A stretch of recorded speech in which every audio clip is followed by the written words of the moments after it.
Yes, have a look at that Firestrike score. Woo! How freaking epic is that? Now you'll see there that Firestrike score, the graphics score is actually 20% faster than the Aero 15 or even say the Razer Blade. To be specific, it's actually 19.4% faster in Firestrike with the graphics score. Amazing.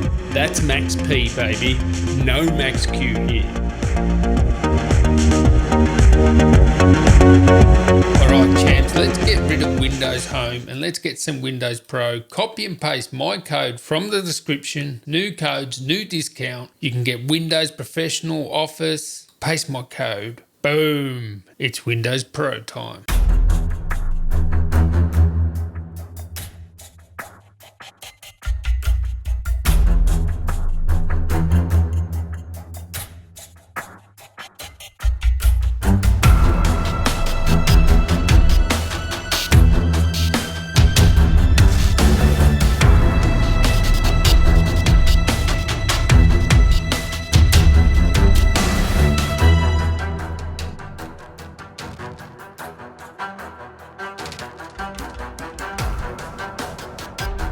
Alright champs, if you're new around here, come on, sub up, join the Wooo train, give me a like if you like these videos, and please sub, click that bell, ding-a-ling-a-dong. Now, I'm a bit sad, I'm a bit depressed because it's all downhill from here. This is my first RTX laptop to review and whoa, did I hit the jackpot with this one. The Aorus 15 gaming laptop from Gigabyte, I guess you could say. RTX 2070 full. So it's a RTX 2070 Max P, they're calling it. So it's not a Max Q that you get in a thin and light laptop. Even though this isn't really that heavy, I think it's 2.5 kilos. I'll address that in the full review. And it's only like 25 mil, but it's really compact. Have a look how compact it is compared to the Zephyrus, which is indeed a 15-inch laptop as well. Very compact, and that's the thing, right? You get that little bit of extra thickness, a little bit heavier, but as you saw there in Firestrike, you know, nearly 20% performance gain over the Max Q version that's in the Aero 15. So if you're a serious gamer, it is worth getting this one over the Aero or the Razer Blade. It is worth getting the Max P rather than the Max Q. And I swear to God, it cleaned house with the benchmarks because there was only one benchmark,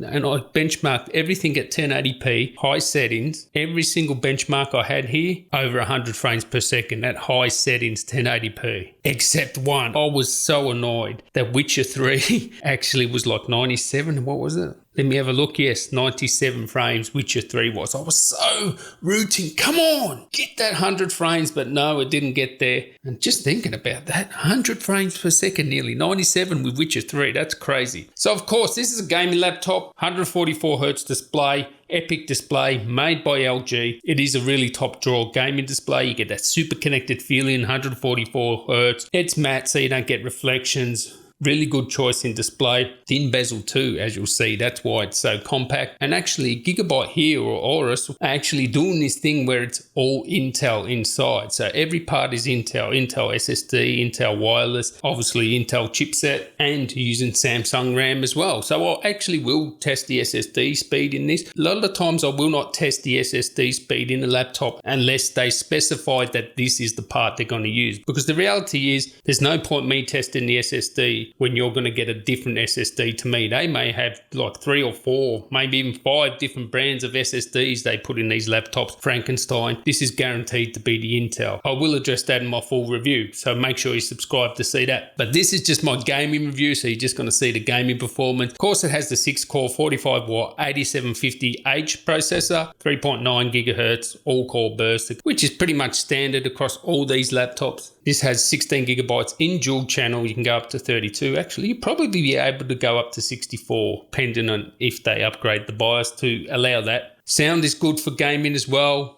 So Nahimic tuned sound there, so you do get a good sense of surround sound. They're pretty good speakers for what it's worth. All the ports you need for a gamer. You got your Ethernet, unlike say the Razer, it doesn't have Ethernet. Like, that's crazy. Mini display port, HDMI, Thunderbolt 3 of course, and of course a load of USB type A's, 3 to be exact. And a micro SD card slot. Why micro SD? I don't understand that, but yeah. Anyway, like to see a full size there. So it has everything the gamer wants, and I do like how you plug in the power at the back of the unit. Also, your display options are at the back there too. So that is friggin' awesome. Can have a nice, neat setup. So when you game with this, it's really finely tuned. It does give more power to the GPU rather than the CPU, which is good. I seen clocks 1900, over 1900 megahertz at sometimes. Now, usually they're around 14 to 17. A lot of people saying, oh no, it's only as fast as a full desktop space speed. Well, that's a load of toss. They don't know what they're talking about. There is some power limit throttling, more so on the CPU. You get around 35 to 45 watts, depending on the game. Clocks never really went under 3 gigahertz. If you have the fan on like the max or gaming mode or whatever, you're never going to see CPU temperatures over 90, and GPU will,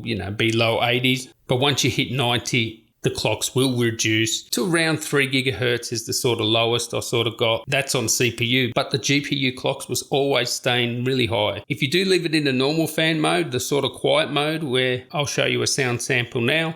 So believe it or not, this is actually under full load. I know Unigine isn't the most demanding, stress load on a gaming laptop, but still, this is full load, and listen. Very quiet indeed. Now, of course, you can hit hyperdrive, and when you hit hyperdrive, it is loud.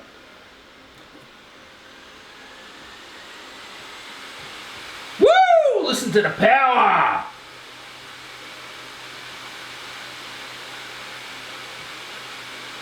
But under normal load, it's not going to be like that unless you want it to be. That's up to you. If you do leave it in that quieter mode, the CPU temperatures can get over 90 degrees, but the performance wasn't affected that much. Now, it will depend on the game and how much CPU usage the game uses, but some games it won't affect that much if they don't use the CPU that much. But yeah, something like Battlefield, it will affect it a bit because it does require quite a lot of CPU usage. So anyway, let's get into the benchmarks. And as I said, pretty much 100 frames across the board, high settings, 1080p, all high settings here. I will address ray tracing in my full review because apparently you have to use over 1080p to really get the most out of DLSS and ray tracing. So I will actually hook it up to an external monitor to test the ray tracing that way. But I did test ray tracing in Metro Exodus. Well, I think I did. The options were ticked anyway, although the frame rates seemed a bit weird. So let's go through these benchmarks. DSX Mankind Divided, which is really hard on the system. 117 frames per second. Wow, for a laptop, that's amazing. 130 frames per second. GTA 5. We have Apex. I was getting 109 frames per second. Metro Exodus, 102 frames per second. I'll put a little asterisk here. It said ray tracing and DLSS was enabled, but 103 frames per second with ray tracing. That doesn't seem right. As I said, I will address ray tracing in my full review. Battlefield 5, 108 frames per second. You will take a 20 frame per second haircut depending on which map you use in Battlefield 5. Overwatch, 133 frames per second. Silky smooth with 144 Hz display.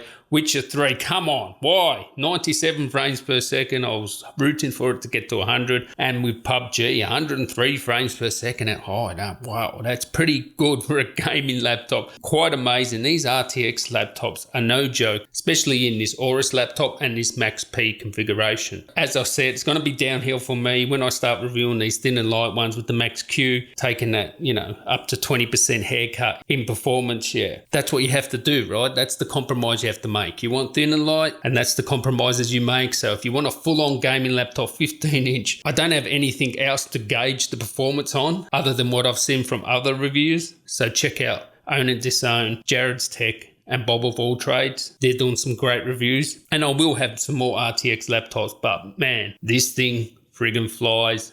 And it's a friggin' epic gaming machine. I really highly recommend it for gaming at least. And I will have a full review coming out very soon. So I'd like to thank you guys for watching. Really appreciate you guys supporting this channel. I hope you all have a great day. And until next time, guys, tally ho. Woo!